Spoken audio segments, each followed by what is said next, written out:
Good morning students.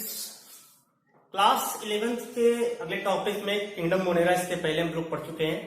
आज का जो अगला टॉपिक है वह किंगडम प्रोटिस्टा। ये जो किंगडम प्रोटिस्टा है क्लास 9th में भी है, तो अगर 9th स्टूडेंट इसको पढ़ना चाहे उसको पढ़ सकते हैं। क्लास 11th में भी ये प्रेजेंट है। तो प्रोटिस्टा की पहले बात करते हैं कि प्रोटिस्टा मतलब होता क्या है। प्रोटिस्टा मीन्स होता क्या है। जो प्रोटिस्टा दो शब्दों से मिलकर के बना है। प्रो मीन्स होता है प्रिमिटिव, या कह सकते हैं कि प्राचीन, या वेरी फर्स्ट लिख देते हैं, वेरी फर्स्ट। प्लस टिस्टॉस मीन्स होता है, टिस्टॉस मीन्स होता है टू एस्टैब्लिश्ड, टू एस्टैब्लिश्ड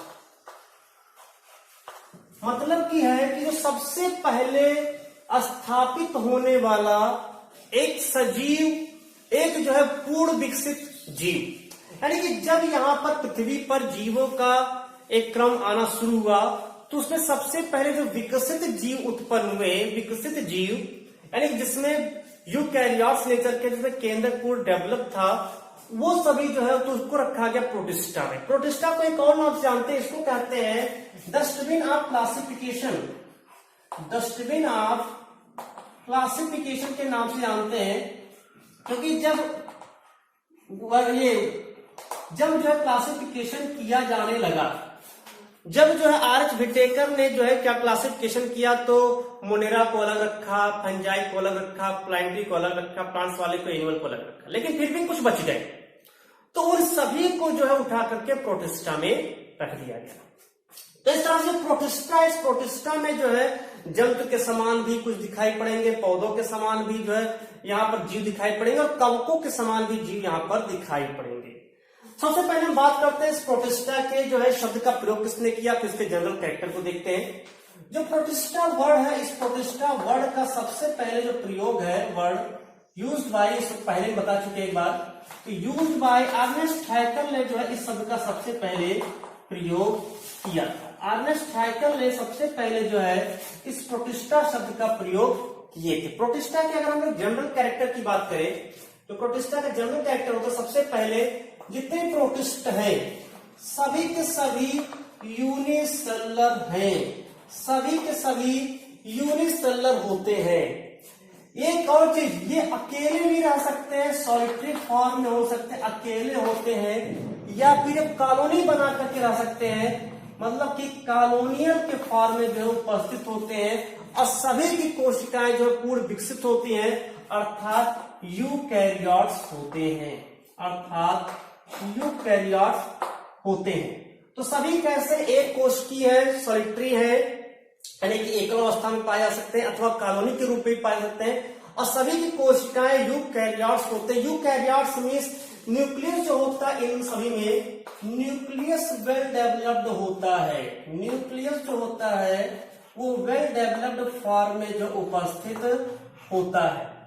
इसके अलावा इसमें जो है विभिन्न प्रकार के जो मेम्ब्रेनस ऑर्गेनेल्स होते हैं, जो मेम्ब्रेनस ऑर्गेनेल्स हैं, मेम्ब्रेनस ऑर्गेनेल्स, जैसे एग्जाम्पल की अगर हम लोग बात करें, like that mitochondria, Golgi body, endoplasmic reticulum, तो ये सभी इसमें प्रेजेंट होते हैं।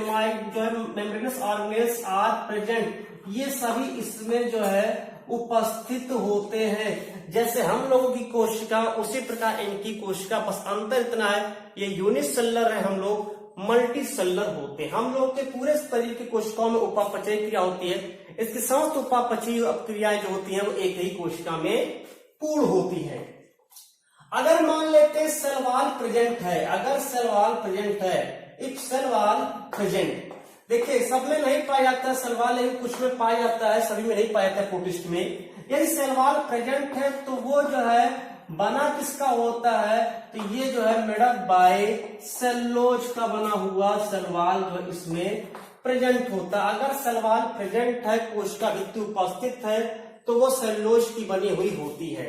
इसमें लोकोमोशन के लिए अगर हम बात करें और लोकोमोशन की बात करें, लोकोमोशन की गमन के लिए बात करें तो इसमें चलन के लिए गमन से यानी एक स्थान दूसरे स्थान पर जाने के लिए और लोकोमोशन इसमें फ्लैजिला जो है पाया जाता है, किसी किसी में फ्लैजिला पाया जाता है, किसी में सीलिया पाया जाता है, सीलिया के द्वारा जो है गमन करते हैं, कुछ स्यूडोपोडिया के द्वारा जो है गमन करते हैं, कुछ स्यूडोपोडिया के द्वारा गमन करते हैं और कुछ इसमें स्वतः जो है गमन करते एक स्थान से दूसरे स्थान पर जाते हैं। तो ये सब इसमें जो है प्रेजेंट होता है।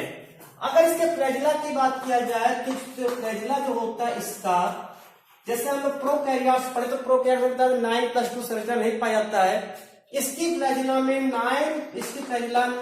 9+2 स्ट्रक्चर प्रेजेंट होता है। मतलब जो है 9 ट्यूब्यूल्स जो है पेरिफेरल होता है, 9 माइक्रोट्यूब्यूल जो होता है, 9 माइक्रोट्यूब्यूल पेरिफेरल होता है और +2 जो होता है वो सेंटर में होता है। तो इस तरह से 9+2 संरचना में इसके जो माइक्रोट्यूब्यूल होते हैं वो अरेंज होते हैं। तो यहां पर फ्लैजिला जो होता है 9+2 संरचना में व्यवस्थित रहता है। इसके अलावा अगर इसमें स्टोरेज फूड मटेरियल की बात करें, संक्षिप्त भोज्य पदार्थ की, तो स्टोरेज फूड मटेरियल जो होता है, स्टोरेज फूड मटेरियल इसमें किसी किसी में स्टार्च पाया जाता है संक्षिप्त भोज्य पदार्थ के रूप में, किसी में पैरामाइलम होता है, उपमंड इसको हिंदी कहते हैं, पैरामाइलम होता है, किसी में ग्लाइकोजन के रूप में जो है संक्षिप्त भोज्य पदार्थ पाया जाता है, किसी में जो है आयन के फॉर्म में जो है संक्षिप्त भोज्य पदार्थ प्रेजेंट होता है। तो इस तरह से इसमें जो संचित भोज्य पदार्थ होता है वो अलग अलग जो है जातियों में अलग अलग पाए जाते हैं। इसके अलावा इसमें अगर रिप्रोडक्शन की बात किया जाए तो रिप्रोडक्शन की प्रक्रिया जो होती है इसमें जो है, अब समय भी अलग अलग प्रकार के, किसी में वेजिटेटिव होता है, केवल वेजिटेटिव फॉर्म में होता है, किसी में एसेक्सुअल भी होता है और किसी में सेक्सुअल के द्वारा भी रिप्रोडक्शन होता है। मतलब इसमें तीनों प्रकार से रिप्रोडक्शन की प्रक्रिया पाई जाती है। अगर प्रकाश संश्लेषण की बात किया जाए तो इसमें जो भोजन होता है, मोड ऑफ न्यूट्रिशन की अगर हम बात करें तो मोड ऑफ न्यूट्रिशन जो होता है इसमें ये कुछ इसमें जो है जंतु के समान होता है, मतलब होलोजोइक होते हैं, कुछ जंतु के समान होता है, कुछ जो है पौधों के समान होता है तो होलोफिटिक उसको कहेंगे, वो पौधों के समान भी पाया जाता है। अतः यह जो है ऑटोट्रॉफ भी होते हैं, कुछ हेटेरोट्रॉफ होते हैं, मिक्सोट्रॉफ भी कह सकते हैं। तो ये ऑटोट्रॉफ भी हो सकते हैं या जो है हेटेरोट्रॉफ, जैसे ये हेलोफिटिक ऑटोट्रॉफ्स होते हैं, ऑटोट्रॉफ्स, और ये जो हो गया होलोजोइक है तो ये हेटेरोट्रॉफ्स होते हैं। कुछ इसमें जो है सेप्रोफाइट भी होते हैं, मृतोपजीवी भी होते हैं, क्योंकि हमने अभी जस्ट पहले बताया है कि इसमें कवक के समान भी पाए जाते हैं, सेप्रोफाइट भी नेचर इसमें पाया जाएगा। तो ये इसके तो जनरल कैरेक्टर हो गए कि प्रोटिस्टा के जनरल कैरेक्टर क्या होंगे। यूनिसेलुलर होता है, यूकैरियोट्स में सबसे इंपॉर्टेंट यही याद रखना है। अगर सलवार प्रेजेंट है तो सेलुलोज कमा, नहीं प्रेजेंट है तो कोई बात नहीं।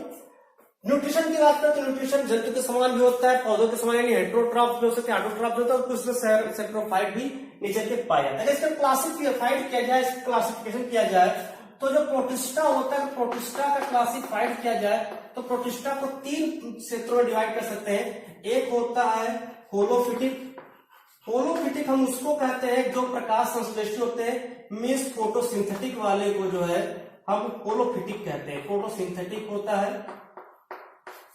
एक जो होता है वो स्लाइम मोल्ड, स्लाइम मोल्ड मतलब कवक के समान होता है। और एक होता है होलोजोइक, होलोजोइक को हम लोग जो है प्रोटोजोआ भी कह सकते हैं, प्रोटोजोआ भी कहा जाता है। जो होलोफिटिक होता है, ये होलोफिटिक 3 श्रेणी में डिवाइड किया गया है,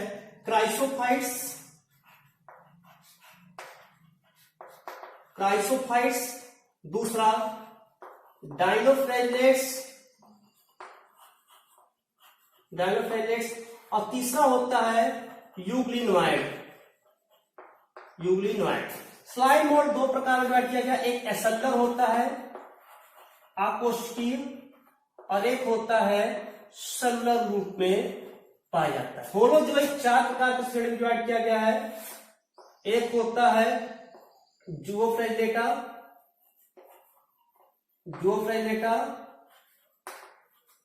एक होता है सीरिएटा, एक होता है सार्कोडिना और एक होता है स्पोरोजोआ। तो इस तरह से जो प्रोटिस्टा को 3 श्रेणियों में डिवाइड किया गया, एक होलोफिटिक, स्लाइमोर्स एंड होलोजी। पौधों के समान, कवक के समान, जंतु के समान। पौधों के समान को 3 श्रेणियों में रखा गया है, क्राइसोफाइट्स, डायनोफ्लाइलेट्स, यूग्लिनाइट्स। स्लाइम मार्ट को 2 प्रकार के कोशिकी, और जो प्रोटोजोअन्स है यानी जिसको जंतु समान पोषण इसमें होता है, उसको 4 क्लासेस में डिवाइड किया गया, 4 वर्गों में, ज़ूफ्लैजिलेटा, सिलिएटा, सार्कोडिना और स्पोरोजोआ। तो ये यहाँ पर जो होते हैं प्रोटिस्टा। तो सबसे पहले आज स्टार्ट कर देते हैं, थोड़ा सा पढ़ लेते हैं इस होलोफिटिक के बारे में। होलोफिटिक में क्राइसोफाइट्स को आज कम से कम इसको पढ़ ही लिया जाए।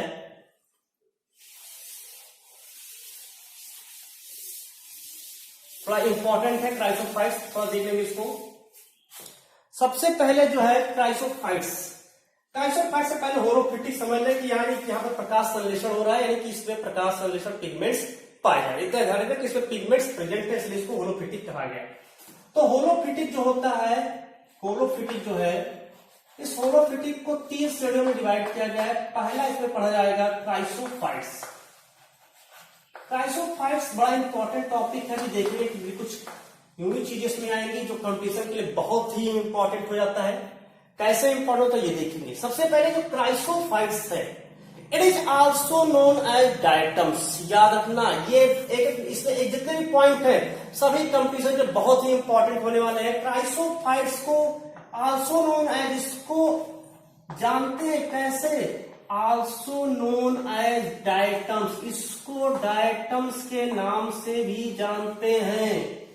किस नाम से? डायटम से।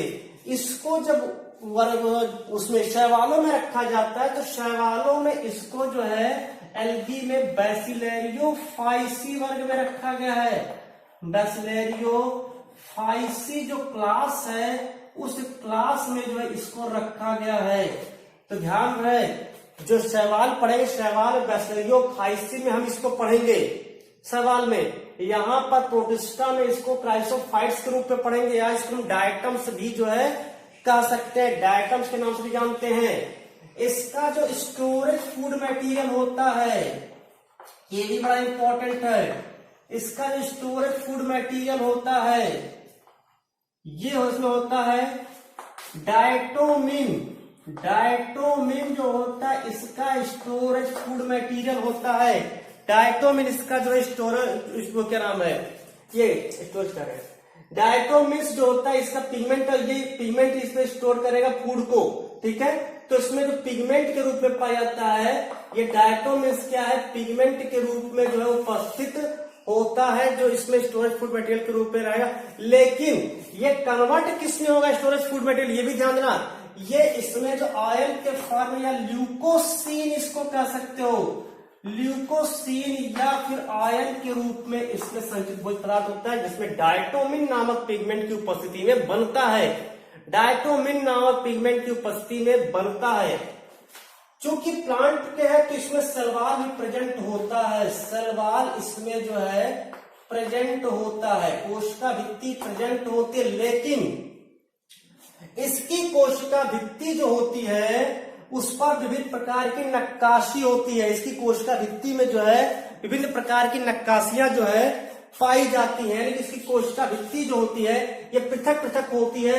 कुछ इसमें ट्राइएंगल शेप का होता है, मतलब बहुत सुंदर से समृद्ध दिखाई पड़ती है, ट्राइएंगल शेप का होता है। कुछ ये ओवल शेप का होता है, कुछ रेक्टेंगल शेप का होता है।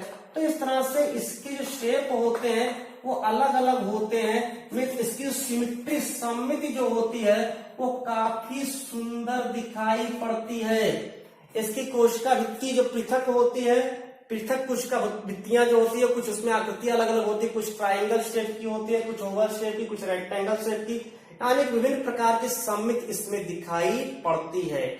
इसके शरीर पर अगर बात करें, इसकी बॉडी पर जो है पेक्टिक और जो है पेक्टिक एंड सिलिका का जमाव होता है। पेक्टिक और सिलिका का जमाव होता है, जिसके कारण इसकी कोशिका भित्ति जो होती है उस सलवार को जो है बहुत सुंदर दिखाई पड़ती है, जिसको हम लोग कहते हैं फ्रिस्ट्यूल। मीन्स इसकी कोशिका भित्ति पर पेक्टिक तथा सिलिका पदार्थों की जमा इस प्रकार होते जैसे किसी ने नक्काशी किया हो तो इस प्रकार की कोशिका भित्ति को कहते हैं फिस्टूल।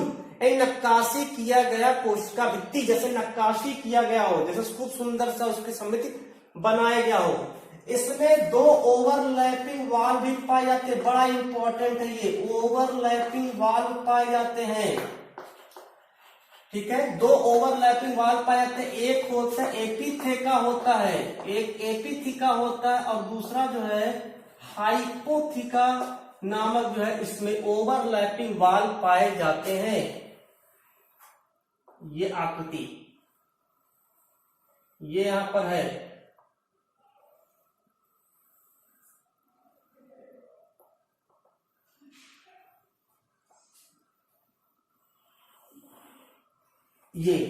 तो ये एपिथेका और ये हाइपोथिका होता है। तो इस तरह से इसमें 2 ओवरलैपिंग वाल्व जो है प्रेजेंट होते हैं।